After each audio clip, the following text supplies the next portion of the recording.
Yeah. Woo. Buka kitab kita sama-sama. Dan hari ini kita masih melanjutkan pembahasan kita tentang 33 tugas gereja di akhir zaman. Karena kalau kita ingat lagu sekolah minggu kita, gereja bukanlah gedungnya, bukan pula menaranya. Bukalah pintunya, lihat di dalamnya, gereja adalah orangnya. Jadi who is the church? Jadi pertanyaan gereja bukan what is the church, tetapi pertanyaan gereja adalah who is the church? Siapa itu gereja? Karena Alkitab berkata bait Allah itu kudus dan bait Allah itu adalah kamu. Dan Alkitab juga bilang bahwa kamu adalah surat Kristus yang terbuka yang dapat dibaca oleh semua orang. Berarti gereja itu menjadi penentu apakah dunia percaya ataukah dunia menolak. Makanya Alkitab bilang supaya orang melihat perbuatanmu yang baik dan memuliakan Bapamu yang di sorga. Taruh tangan kanan saudara di dada, sama-sama bilang saya punya tugas. Come on. Kita udah sepakat sama-sama bilang bahwa ibadah ini interaktif, right? Ya kan, ini bukan tontonan, tetapi ini ibadah. Jadi karena itu saya mau saudara interaktif. Taruh tangan kanan saudara di dada, sama-sama bilang saya punya tugas. Amin. Jangan sebentar saya punya masalah, saya punya persoalan, saya punya masa-masa yang sukar, saya punya hal-hal yang menyakitkan, saya disakiti, saya dilukai, saya dikhianati, mantan saya. Halo, saudaraku yang kasih dalam Tuhan, kalau kita cuma mau mikirin masalah nggak selesai-selesai. Tetapi remember, you have a duty in Christ. Kita punya tugas, sama-sama bilang saya punya tugas. Amin. Jadi meskipun di tengah air mata, meskipun di tengah tantangan, Alkitab bilang orang yang menabur dengan air mata akan menuai dengan sorak-sorai. Yang sudah katakan yeah. Amin. Nah, hari ini yang merupakan tugas gereja di akhir zaman, ini bagian yang ketiga akan kita bahas, yaitu memahami the golden rules atau aturan emas. Nah, ya kan? Jadi ada amanat agung, ya kan? Ada juga the golden rules atau aturan agung atau aturan emas dalam iman Kristen kita. What is the golden rule? Itu yang kita mau belajar hari ini, ya kan? Buka Alkitab kita sama-sama. Injil Matius pasal 7. Haleluya. Yeah. Matius 7 ayat 12 sampai 14. Di bawah judul perikop jalan yang benar. Apa itu the golden rules? Apa itu aturan agung atau aturan emas? Segala sesuatu yang kamu kehendaki supaya orang perbuat kepadamu, perbuatlah demikian juga kepada mereka. Itulah isi seluruh hukum Taurat dan kitab para nabi. As simple as that. If you know the golden rules of life, if you know the golden rules of Christianity, what is that? Apa yang kamu ingin orang perbuat kepadamu, perbuatlah itu kepada orang lain. Dan itu juga berarti apa yang kamu tidak ingin orang perbuat kepadamu, jangan perbuat itu kepada orang lain. As simple as that. Kalau kamu gak suka dimaki, jangan maki. Kalau kamu gak suka diomongin orang, jangan omongin orang. Kalau kamu gak suka dikhianati, jangan mengkhianati. Kalau kamu gak suka dijahatin orang, ya jangan jahatin orang. Kalau kamu tidak suka diperlakukan tidak adil, ya jangan perlakukan orang tidak adil. Kalau kamu ingin dimaafkan, maafkan orang lain. Kalau kamu ingin dimengerti, mengertilah orang lain. Kalau kamu ingin diperlakukan secara lembut, perlakukanlah orang lain secara lembut. Kalau kamu ingin dihormati dan dihargai orang, hormati dan hargailah orang. Amin. As simple as that. Nah, makanya Alkitab bilang begini. Masuklah melalui pintu yang sesak itu. Karena lebarlah pintu dan luaslah jalan menuju kepada binasa dan banyak orang masuk melaluinya. Banyak orang bilang, oh ini menggambarkan sorga. Yes. Tapi ini juga menggambarkan suasana sorga dan menggambarkan warga sorga. Warga sorga tidak mengikut suara orang banyak. Tapi kita mengikuti jalan sempit, jalan aturan Kristus. Karena Yesus berkata, akulah pintu, barang siapa masuk di dalamnya akan mendapatkan kemenangan. akan beroleh damai sejahtera, akan beroleh ketentraman. Jadi saudara, gue yang kasih dalam Tuhan. Masuklah melalui pintu yang sempit itu. Pintu anugerah. Pintu kebenaran. Pintu keadilan. Pintu yang merupakan firman dan petunjuk Kristus dalam kehidupan kita. Klik ayat 14. Karena sesaklah pintu dan sempitlah jalan yang menuju pada kehidupan. Dan sedikit orang yang mendapatinya. Maka Yesus bilang apa? Aku datang untuk memberi domba-dombaku hidup. Dan hidup yang berkelimpahan. Jalan itu sempit. Kenapa jalannya sempit? Karena hanya melalui Yesus. Ada banyak orang bilang banyak jalan menuju ke Roma. Ya kan itu ke Roma. Kan itu ke Roma. Tapi untuk ke surga kan hanya Yesus. Dan untuk beroleh kehidupan, untuk mendapatkan kemenangan, untuk mendapatkan suasana surga. Sementara kita hidup di muka bumi, sempit jalannya.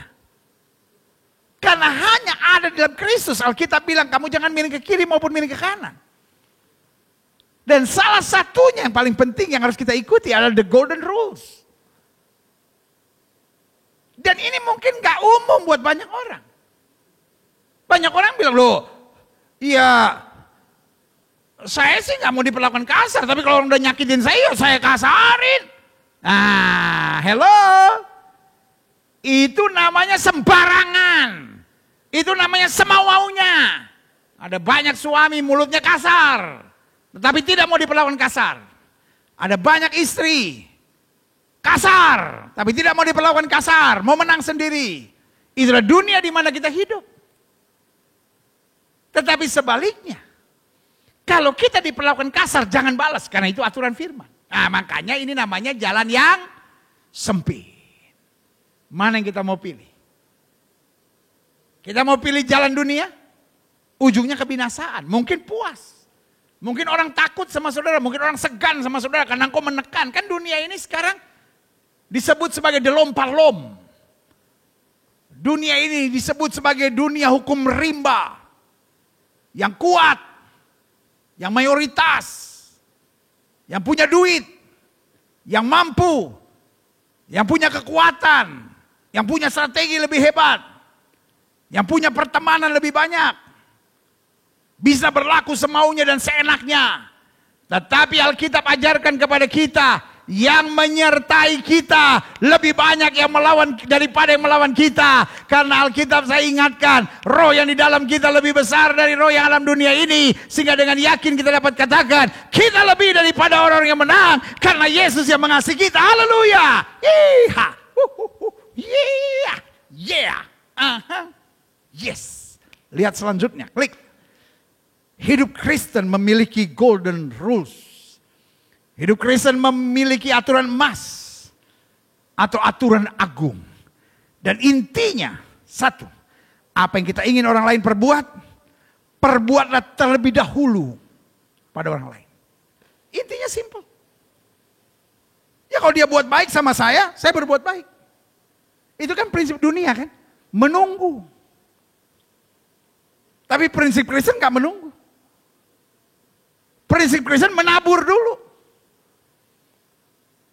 Dengan kita menabur, kita akan menuai.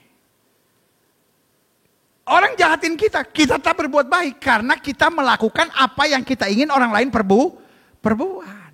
Kita bukan melakukan reaksi dari orang, bukan, itu orang dunia, itu jalan yang lebar. Jalan yang sempit di sini itu berbeda. Kita bukan pakai hukum dunia. Hukum dunia kan kalau kamu baik sama saya buat baik sama kamu. Kalau kamu jahat sama saya, kamu gak tahu saya bisa punya tanduk, punya caling gigit kamu. Hello, kita bukan orang dunia. Kita diajar untuk saling mendahului dalam memberi hormat. Saling mendahului dalam menyatakan kasih. Saling mendahului dalam memberi teladan. Makanya intinya apa yang kita ingin orang lain perbuat, perbuatlah dahulu pada orang lain. Dan yang kedua, hidup Kristen memiliki the golden rules. Intinya, apa yang kita tidak ingin orang perbuat, jangan perbuat itu pada orang lain.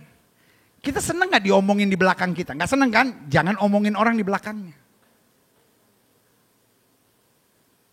Kita seneng gak orang berkata-kata yang memberi semangat gitu? Seneng kan? Perbuatlah itu pada orang lain. Kita seneng gak dikhianati? Gak seneng kan? Jangan khianati. Kita seneng gak dibohongin? Pak, seneng dibohongin gak? Enggak kan? Jangan bohongin bini, Pak. Bu, ibu seneng gak dibohongin suami? Enggak seneng kan? Jangan bohongin suami. Ya tapi kan yang dia bohongin saya kan besar. Kalau saya kan cuma bohongin yang urusan kecil-kecil. Hei, ini bukan soal besar atau kecil, soal hati. Ya kan? Soal ketidakbenaran, saudara. Iya kan? Kita senang gak ketemu orang yang pelit? Gak senang kan? Jangan pelit. Simple kok. Simple aja saudara. Yang bikin rumit lu sendiri saudara. Yang bikin rumit karena kita bikin standar ganda. Saya ingin orang jujur sama saya. Oh saya paling gak suka dibohongin pendeta. Tetapi lu sendiri tukang bohong saudara ya kan. Tapi gak sadar. Nah ini dia. Ini yang saya sebut. Banyak orang mabok. Sedang menuntut orang di sekitarnya. Karena dia juga gak sadar siapa dirinya. Dia gak sadar. Dia pun sering bohong. Dia pun sering memanipulasi segala sesuatunya. Tetapi dia harapkan orang tidak memanipulasi sesuatu pada dirinya. Lalu kemudian dia deklarasikan, saya paling gak senang dibohongin orang. Saya paling gak senang melihat manipulasi. Tapi dia sendiri seorang manipulator ulung bertobat dalam nama Yesus. Hidup Kristen gak serumit yang kita bayangkan. Kalau kita gak ingin orang jahat sama kita, jangan berbuat jahat. Kalau kita nggak ingin dicurigai, Bu, ibu juga nggak ingin dicurigai kan? Ibu nggak ingin kan sebentar-bentar dari mana? Terus uang diapain aja? Gitu. Aduh, banyak ibu-ibu rasanya sekarang lebih bagus jadi wartawan investigator, ya kan? Waduh, kalau udah investigasi segala sesuatunya, lalu bingung kenapa rumah tangganya ribut, kenapa suaminya nggak terbuka, karena persoalan kecil sepele. Aduh Bu, ibu udah kayak investigator apa gitu Bu, iya kan? Aduh, ibu kayaknya pantasnya kerja di KPK, Bu. Iya kan? Boleh nggak hari ini? Kalau saya tidak ingin dicurigai, saya jangan mencurigai. Kalau saya nggak ingin diinvestigasi seperti kayak reserse. Lihat maling gitu ya kan. Kamu dari mana aja? Ini apa aja? Ini kenapa begini? Ini kenapa begini? Ada banyak suami-suami yang bukan dia berbohong saudara, tapi nggak tahan diinvestigasi seperti itu gitu. Pak, ada banyak istri-istri sakit hati Pak, karena Bapak investasi, ini uang kemana aja? Kan saya kasihnya segini. Loh, ini kan baru 490.000. Saya kan kasihnya 500.000. Ya ilah 10.000 la ilaha illallah. Iya kan? Ibu-ibu kan juga bukan akuntan banget Pak yang ngerti segala sesuatunya. Boleh gak mulai hari ini? Rumah tangga yang bahagia adalah rumah tangga yang banyak cincainya. Rumah tangga yang banyak udah cincai lah gitu kan. Urusan kecil lah udahlah gak usah dipikirin. Udahlah gak usah digali-gali sampai kemana gitu. Yang penting trust. Karena love built by trust. Jadi hidup jangan hanya mau memuaskan kepuasan, tapi hidup itu yang penting membahagiakan pasangan. Dan aturannya the golden rules, sesuai dengan the Bible, sesuai dengan Alkitab. Apa yang kamu ingin orang lain perbuat kepadamu, perbuatlah itu kepada orang lain. Apa yang kamu tidak ingin orang lain perbuat kepadamu, jangan perbuat itu kepada orang lain. Kalau kamu gak mau dicemburuin orang, jangan cemburuin orang.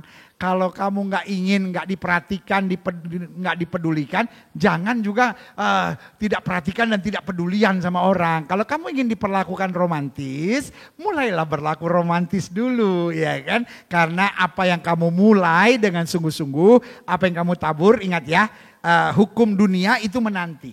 Kalau kamu buat baik, saya buat baik. Kalau kamu buat jahat, saya akan lebih jahat daripada kamu. Itulah hukum dunia. Tetapi hukum Kristiani menabur dulu, ya kan?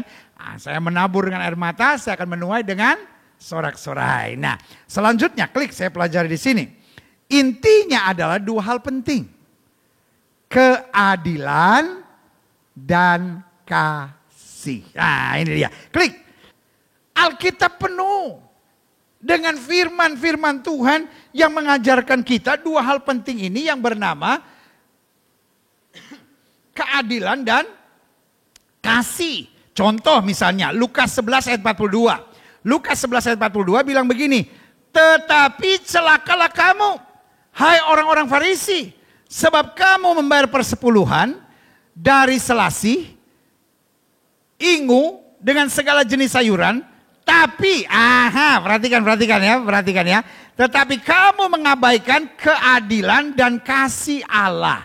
Yang satu harus dilakukan dan yang lain jangan diabaikan. Jadi jelas ya firman Tuhan mengajar kepada kita yang pertama keadilan.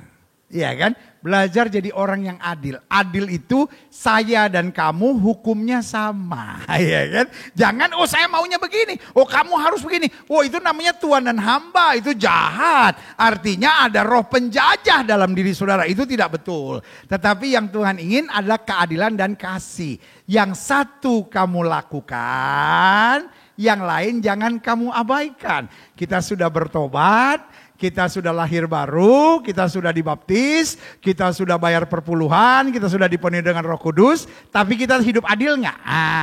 Kita menjajah orang nggak? Kita memaksakan kehendak nggak? Kita egois nggak? Itu kan kita harus perhatikan ya. Nah, tanpa keadilan saya sebut manusia jadi penindas dan penjajah, tapi tanpa kasih manusia jadi buas dan liar. Saya ulangi sekali lagi ya, tanpa keadilan manusia jadi penindas dan penjajah. Bu, mau jadi penindas? Dalam nama Yesus kita tolak. Mertua-mertua mau jadi penindas dan penjajah? Pak, mau jadi penindas dan penjajah?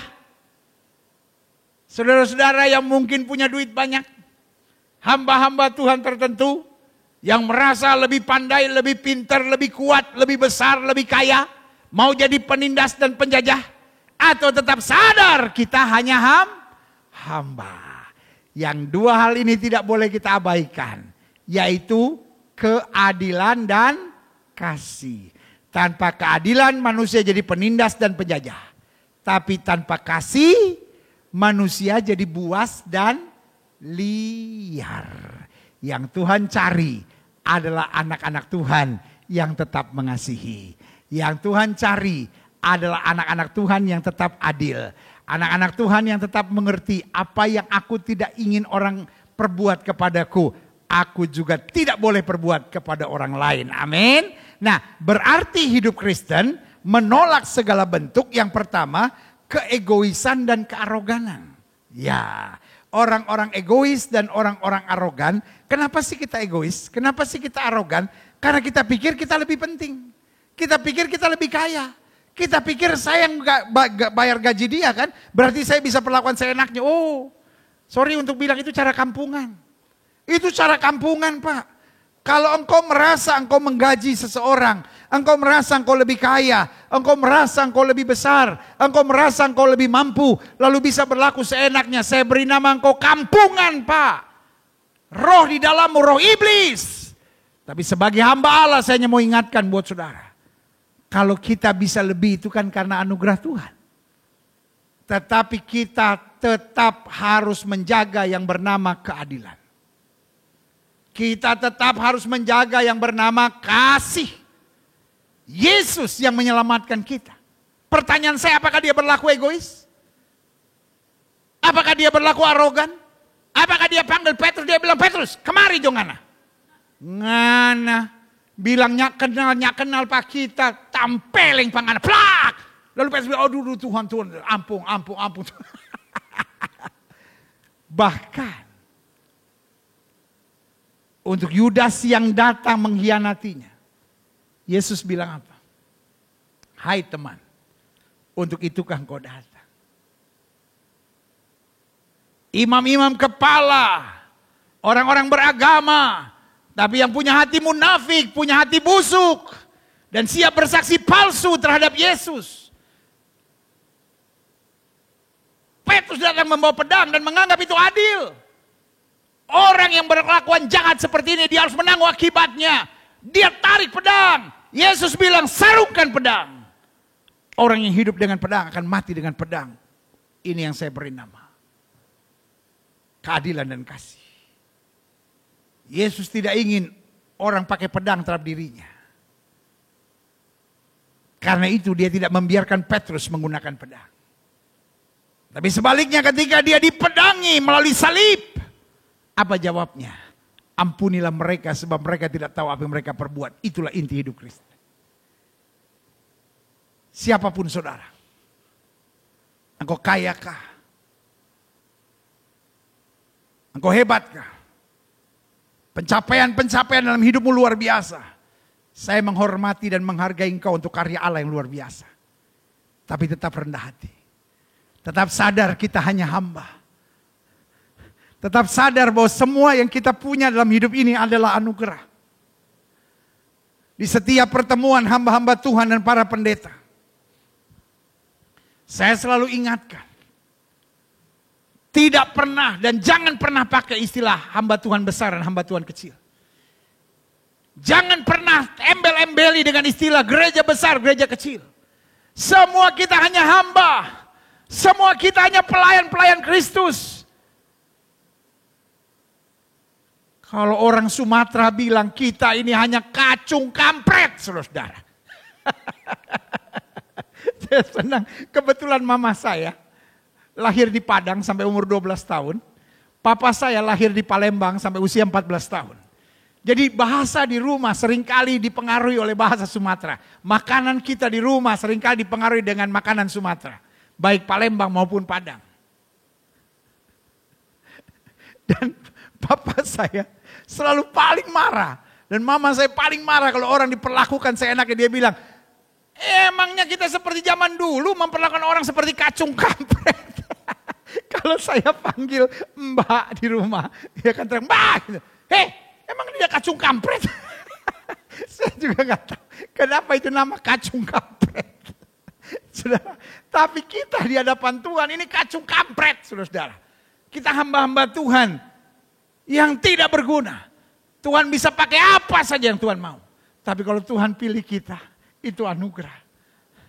Kalau Tuhan pilih kita, itu anugerah. Gak ada yang perlu kita sombongin, gak usah arogan, gak usah egois, gak usah kepala batu, gak usah seperti mau menang sendiri, gak usah seperti kayak lebih hebat sendiri dari segala-galanya. Macung kampret kok belagu, saudara. Kita cuma ingat Tuhan, kalau saya ada berkat itu kan karena anugerah Tuhan. Kalau saya bisa itu kan karena kebaikan Tuhan.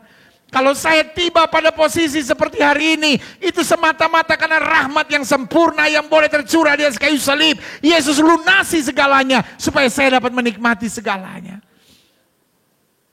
Orang-orang egois, orang-orang arogan, ada orang-orang yang belum mengenal Yesus secara pribadi. Orang-orang egois, orang-orang arogan, adalah orang-orang yang belum merasakan kasih Tuhan yang luar biasa. Yesus, kata Alkitab, yang walaupun dalam rupa Allah, tidak menganggap kesetaraan dengan Allah sebagai milik yang harus dipertahankan. Tapi merendahkan diri, taat setia sampai mati sebagai manusia, bahkan menjadi hamba. Biarlah keteladanan ini menjadi bagian setiap kita. Hidup Kristen menolak segala bentuk keegoisan dan kearoganan. Yang kedua, hidup Kristen menolak segala bentuk kebencian dan kekerasan. Kita disakiti bagaimanapun. Kita dilukai bagaimanapun. Kita tetap sadar Tuhan merubah kutuk menjadi berkat. Kita tidak punya hak untuk membenci. Kita tidak punya hak untuk membalas. Kita tidak punya hak untuk hidup dalam kekerasan. Kita nggak punya hak untuk sakit hati. Tapi kan saya manusia, betul. Tapi ada Roh Kudus dalam diri kita. Ada banyak orang yang bilang, pendeta saya kan manusia, amin. Tapi Alkitab bilang apa? Roh yang membangkitkan Kristus dari antara orang mati ada di dalam diri kita kan. Berarti kita manusia, tapi manusia ilahi. Kita manusia, tapi manusia yang dipenuhi dengan kasih Kristus. Kita manusia, tapi kita manusia yang penuh dengan kemuliaan Tuhan. Saya bisa dibenci. Tapi saya tidak punya hak untuk membenci. Saya bisa dikhianati. Saya tidak punya hak untuk berkhianat. Saya tidak punya hak untuk membalas. Saya tidak punya hak untuk dendam. Saya tidak punya hak untuk sakit hati. Kalaupun hati saya sakit, saya harus mengampuni. Kalaupun hati saya luka, saya tetap harus mengucapkan berkat. Karena saya terikat dengan the golden rules of life. Apa yang saya tidak ingin orang perbuat kepada saya tidak boleh perbuat itu kepada orang lain. Lupakan hak untuk sakit hati. Lupakan hak untuk membalas. Saya warga kerajaan sorga. Apa yang saya terima dari Tuhan terlalu banyak. Sehingga hak saya hanya untuk taat. Hanya untuk setia. Hanya untuk bertahan. Hanya untuk melakukan segala sesuatu yang Kristus sudah perintahkan buat saya. Haleluya. Selanjutnya, hidup Kristen menolak segala bentuk pemaksaan kehendak dan kesemena-menaan. Saudara, hidup Kristen adalah hidup yang belajar dari Kristus dalam doanya di Taman Getsemani. Biar bukan kehendakku yang jadi, melainkan kehendakmu lah yang terjadi. Orang sekarang senang memaksakan kehendak. Dan kalau kehendaknya tidak tercapai, waduh, strategi-strategi yang dipakai jahat. Kalau perlu memanfaatkan media, kalau perlu membangun opini, kalau perlu memanipulasikan sesuatu, waduh. Saudaraku yang kasih dalam Tuhan. Bahkan saya sebagai hamba Allah, prihatin dengan hukum yang ada di bangsa ini. Kadangkala hukum hari-hari ini tidak ditegakkan sesuai dengan hukum yang ada. Makanya benar kata Alkitab. Di pengadilan pun tidak ada keadilan. Kenapa di pengadilan tidak ada keadilan? Karena kalau ada orang-orang tertentu bisa memanfaatkan massa. Orang-orang tertentu bisa membangun opini di media. Dengan uangnya. Dengan strateginya. Dengan membayar buzzer-buzzer tertentu. Dengan memainkan teknik-teknik tertentu. Come on. Saya orang media. Dari tahun 91. Saya ada di RCTI. Itu pertama kali. Minggu pertama Desember 1991 itu pertama kali saya siaran di RCTI. Dan seterusnya sampai hari ini. Saya tetap masih ada program di TV. So saya mengerti apa yang sedang dimainkan oleh media. Kadangkala di media. Asal ada fulus. Asal ada uang. Yang benar bisa jadi salah, yang salah bisa jadi benar. Yang putih bisa jadi hitam, yang hitam bisa jadi putih. Karena segala sesuatu yang sudah lihat di layar itu sudah di make up. Itu sudah diatur. Dan bisa diatur. Jadi bayangkan. Hukum sekarang dipengaruhi dengan tekanan massa. Dengan permainan media. Ada buzzer-buzzer tertentu. Yang memegang berapa ratus akun begitu. Asal wani pirone cocok, main. Saudaraku yang kekasih dalam Tuhan. Engkau boleh puas. Karena engkau merasa menang di media. Engkau boleh puas. Karena engkau berhasil memainkan massa. Engkau berhasil menggerakkan simpati. Tapi dalam nama Yesus saya hanya mau beritahu iblis telah menguasai hati dan pikiranmu. Hidup Kristen. Jangan berlaku semena-mena. Pertanyaan saya, kau masih punya hati kan?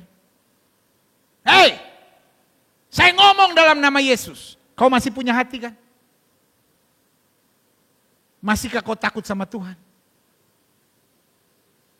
Kalaupun kau gak takut sama Tuhan, pertanyaan saya, masihkah kau takut dengan api neraka dalam nama Yesus?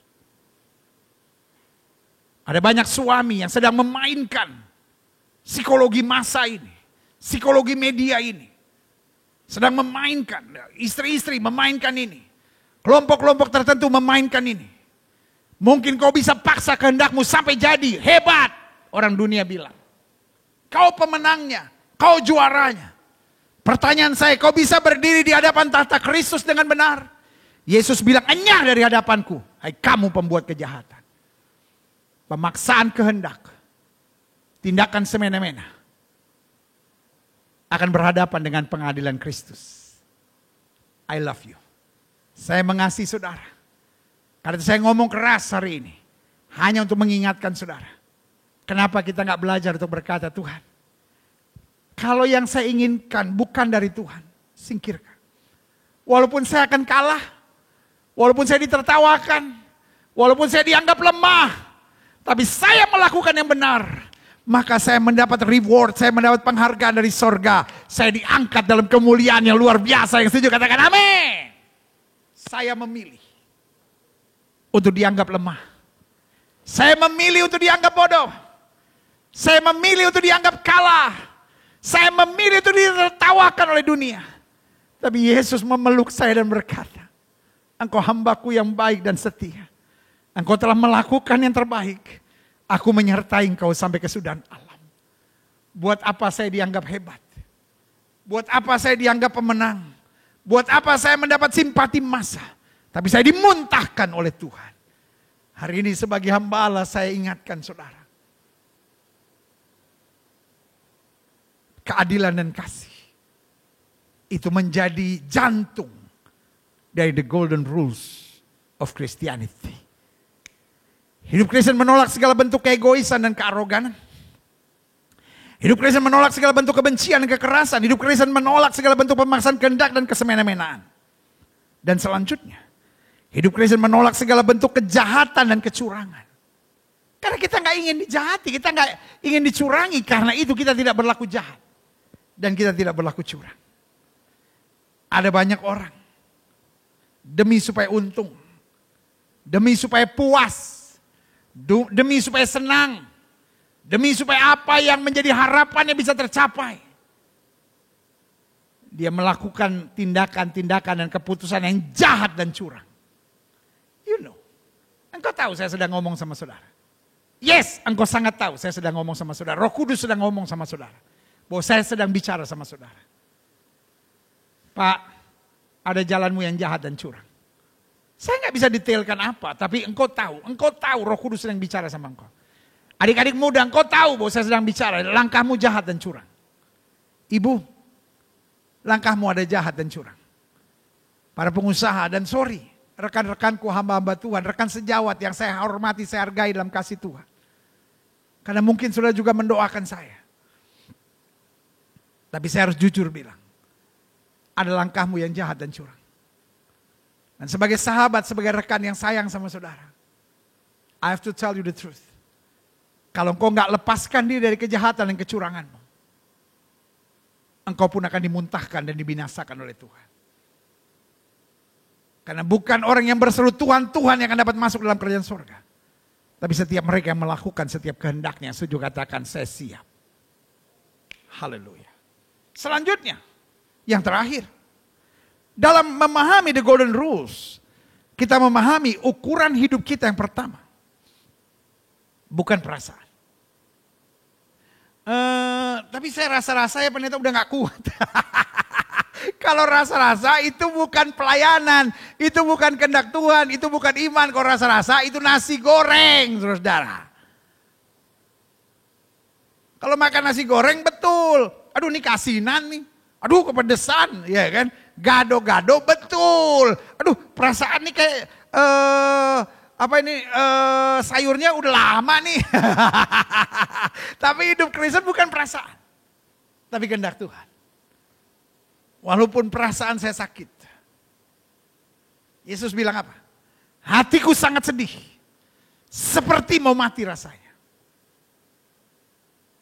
Tapi dia angkat cawan. Bapa kalau boleh cawan ini lalu.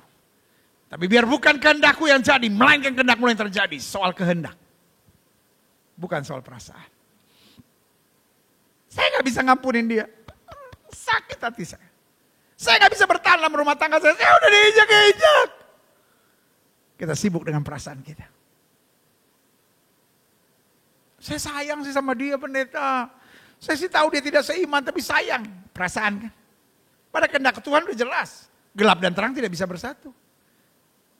Ya habis gimana ya pendeta, saya rasa-rasa kayak saya dihargai, akhirnya kita melakukan hubungan seks sebelum nikah padahal kita belum nikah. Bodoh! Perasaan menuntun kita banyak keputusan salah.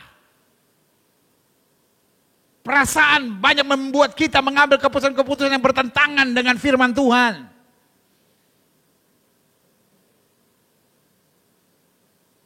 Tetapi keteguhan akan kehendak Allah membuat kita berkata, aku tidak goyah.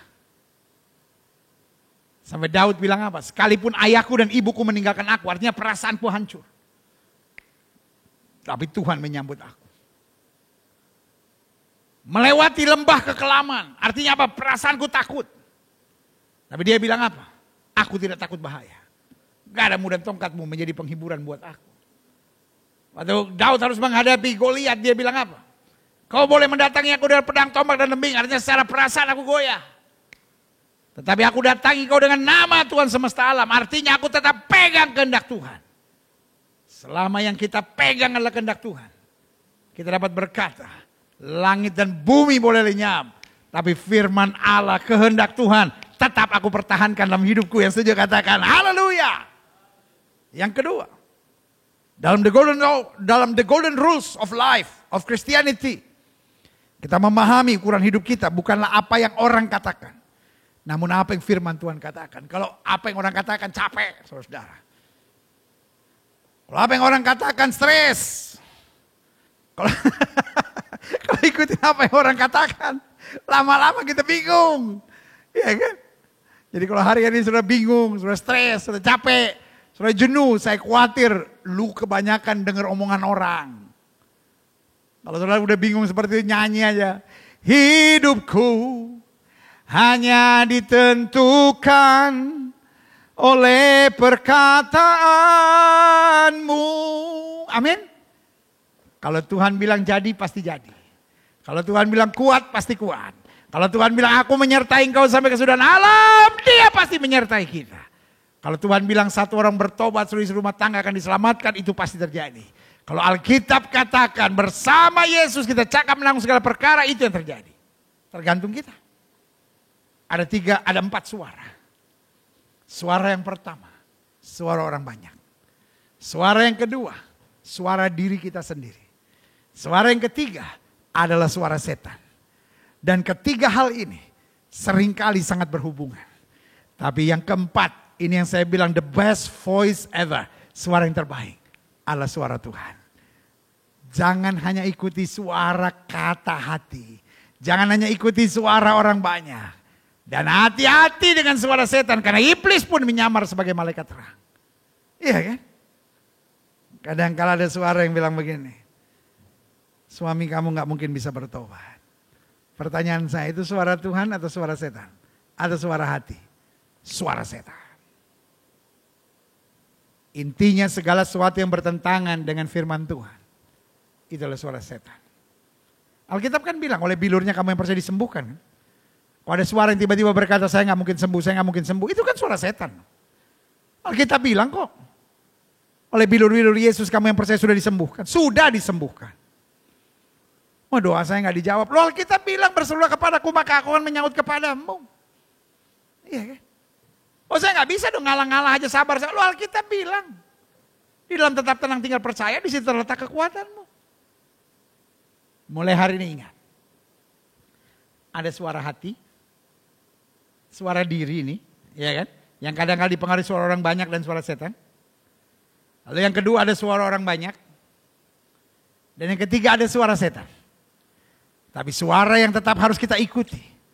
Ia akan menuntun kita pada kemenangan. Ia akan menuntun kita pada kemuliaan. Ia akan menuntun kita menjadi saksi-saksi Kristus. Dia akan menuntun kita hidup berkenan kepada Tuhan. Yaitu suara Tuhan. Banyak baca Alkitab. Banyak memuji menyembah Tuhan. Banyak doa. Banyak dengar firman. Dan jaga hati terus menerus. Maka semakin hari suara Tuhan akan semakin jelas. Makanya Yesaya bilang begini. Setiap pagi ia mempertajam pendengaranku. Sehingga aku mendengar sebagai seorang murid. Setiap pagi ia mempertajam telingaku. Sehingga bibirku. Sehingga setiap hari aku berbicara sebagai seorang murid. Jadi kalau telinga kita sudah dipertajam. Lewat pujian, lewat doa, lewat mendengar firman, lewat membersihkan hati. Maka otomatis mulut kita juga dipertajam. Setiap hari ia mempertajam bibirku. Sehingga aku berbicara sebagai seorang murid. Haleluya. Selanjutnya. Dalam the golden rules of Christianity. Kita memahami. Ukuran hidup kita bukan perasaan tapi kehendak Allah. Bukan apa yang orang katakan. Namun apa yang firman Tuhan katakan. Bukan logika kita tapi hikmat surgawi. Ya ini dia. Haleluya. Ada banyak orang apa-apa logika. Pertanyaan saya. Logika kita sudah diarahkan pada Kristus nggak? Alkitab bilang apa? Kami menawan segala pikiran dan menaklukkannya pada Kristus. Logika yang tidak dikendalikan oleh Kristus adalah logika yang liar dan berbahaya. Kelihatannya make sense, kelihatannya oke punya lah, itulah cara iblis. Menyamar sebagai malaikat terang. Kelihatannya oke. Loh, pendeta, suami saya itu setelah 10 tahun menikah baru saya tahu dia homoseks. Masa saya harus pertahankan? Ya gak kuat dong. Secara logika masuk gak? Mau datang ke konselor manapun masuk. Tapi sekarang saya ajak saudara berpikir logika iman Kristen. Kenapa seorang bisa jadi homoseks? Ada gak orang yang bangga? Dia lahir, lalu saya pengen jadi homoseks. Kan gak ada. Artinya apa? Pertanyaan saya, Tuhan ciptakan homoseks gak? Enggak. Adam dan Hawa, bukan Adam dan Haris. Jelas. Jadi orang homoseks itu kenapa? Di samping karena ada secara aturan-aturan kromosom dan lain-lain. Tapi iblis yang ikut campur. Ya tapi kan secara ilmu pengetahuan bisa aja karena kromosom dan lain-lain. Betul. Tapi nggak perlu dia bertindaknya kan. Nggak perlu dia, oke, dia punya kecenderungan mungkin. Sama seperti orang punya kecenderungan bohong, punya kecenderungan kasar, punya kecenderungan mencuri. Tapi kan nggak boleh melakukannya kan. Kita harus punya penguasaan diri dong. Setiap orang kan punya kelemahan, setiap orang punya kecenderungan-kecenderungan negatif dalam hidupnya. Iya kan? Ada aja orang punya kecenderungan lihat laki-laki lain lalu tertarik, lihat perempuan lain tertarik. Ada saja orang yang punya kecenderungan seperti itu. Tapi kan pertanyaannya kan nggak perlu ikut kan, nggak perlu buat kan, iya kan? Kita harus punya penguasaan diri dong, iya kan? Nah kalau sampai kita berbuat, kenapa ada roh setan yang membelenggu? Ada roh setan yang memanas-manasi, ada roh setan yang bilang udah nggak apa-apa, kamu kan punya kecenderungan begitu ya lakukan aja gitu.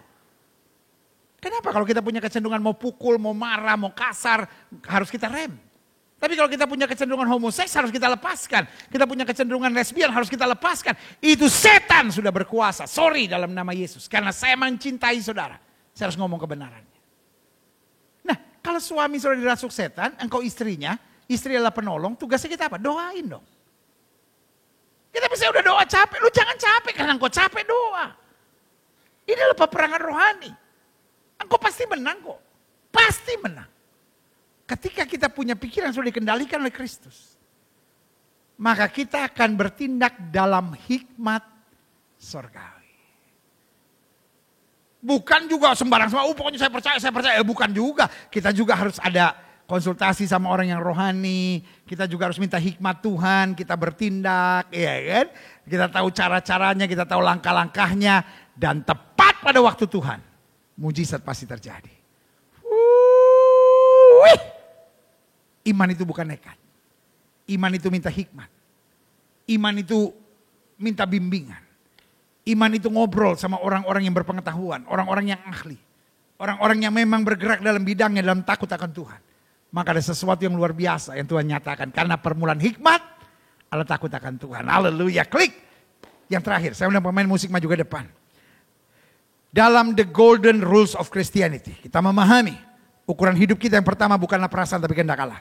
Bukan apa yang orang katakan namun apa yang firman Tuhan katakan. Bukan logika tapi hikmat surgawi. Dan yang keempat. Bukanlah apa yang diterima oleh umum. Bukanlah pintu yang lebar. Tetapi pintu yang sempit. Bukan apa yang diterima oleh umum. Namun aturan dan nilai-nilai kerajaan Allah. Ya semua orang menganggap hari-hari ini onani dan masturbasi wajar kok pendeta. Bahkan dokter-dokter juga bilang wajar. Orang sekarang menganggap pornografi ya nggak apa-apa lah. Yang penting ya jangan sampai terlalu terikat. Orang sekarang menganggap ya main handphone 10 jam, 11 jam, chatting-chatting. Lalu kemudian stalking-stalking. Ya itu untuk hiburan tersendiri lah. Umum boleh berkata begitu. Tetapi Alkitab bilang, perhatikan waktu yang ada. Gunakan waktu yang ada. Sebab hari-hari ini jahat. Kenapa kita tidak manfaatkan waktu untuk lebih banyak mendekat pada Tuhan? Untuk lebih banyak melayani. Untuk lebih banyak mencari jiwa. Karena hidup ini, kita pakai the golden rules. Dan the golden rules mengajarkan kita bukan apa yang diterima oleh umum.